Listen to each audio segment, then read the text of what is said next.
Pension ന്യൂസിന്റെ പുതിയൊരു വീഡിയോയിലേക്ക് എല്ലാവർക്കും സ്വാഗതം. വരും ദിവസങ്ങളിലെ അറിയിപ്പുകൾക്കായി ഈ ചാനൽ സബ്സ്ക്രൈബ് ചെയ്യുക. ഈ ഇൻഫർമേഷൻ കൂടുതൽ ആളുകളിലേക്ക് എത്തിച്ചേരാൻ വീഡിയോ ലൈക്ക് ചെയ്യുക. സംസ്ഥാനത്തെ 60 ലക്ഷത്തോളം സാമൂഹിക സുരക്ഷാ ക്ഷേമനിധി ബോർഡ് പെൻഷൻ ഗുണഭോക്താക്കൾക്ക് വീണ്ടും സന്തോഷ വാർത്ത.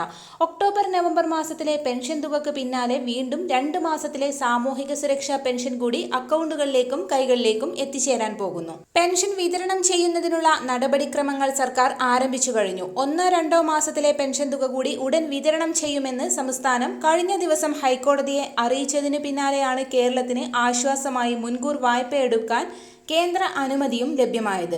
വായ്പാ പരിധിയിൽ നിന്ന് 3000 കോടി രൂപ കടമെടുക്കാനാണ് അനുവദിച്ചിരിക്കുന്നത്. അടുത്ത മാസത്തെ ശമ്പളം, പെൻഷൻ, ക്ഷേമ പെൻഷൻ എന്നിവ വിതരണം ചെയ്യുന്നതിന് ഈ തുക വിനിയോഗിക്കും. ഇതോടൊപ്പം തന്നെ 2 മാസത്തെ സാമൂഹിക സുരക്ഷാ പെൻഷൻ വിതരണം ചെയ്യുന്നതിനായി 2000 കോടി രൂപയുടെ വായ്പ സമാഹരിക്കുന്നതിന് സഹകരണ ബാങ്കുകളുടെ കൺസോർഷ്യം രൂപീകരിക്കാനും സർക്കാർ ശ്രമം തുടങ്ങി. വിധവ, വാർദ്ധക്യ, ഭിന്നശേഷി പെൻഷനുകൾ, കർഷക തൊഴിലാളി ക്ഷേമനിധി പെൻഷനുകൾ എന്നിവ കൈപ്പറ്റുന്ന പെൻഷൻ ഗുണഭോക്താക്കളിൽ 2023 ഡിസംബർ 31 വരെ മസ്റ്ററിംഗ് പൂർത്തിയാക്കിയവർക്ക് തുക ലഭ്യമാവും. കൂടാതെ 2024 ഏപ്രിൽ മാസം മുതൽ അതാത് മാസത്തിലെ സാമൂഹിക സുരക്ഷാ പെൻഷൻ കൃത്യമായി വിതരണം ചെയ്യുമെന്നും ബജറ്റിൽ പ്രഖ്യാപിച്ചിട്ടുള്ളതിനാൽ കുടിശ്ശിക വിതരണം ഉടനെയുണ്ടാകും. പെൻഷൻ കുടിശ്ശിക ഒരു പരിധിവരെ വിതരണം ചെയ്യുന്നതിനായി 5000 കോടി രൂപയായിരുന്നു കേന്ദ്രത്തോട് ആവശ്യപ്പെട്ടിരുന്നത്.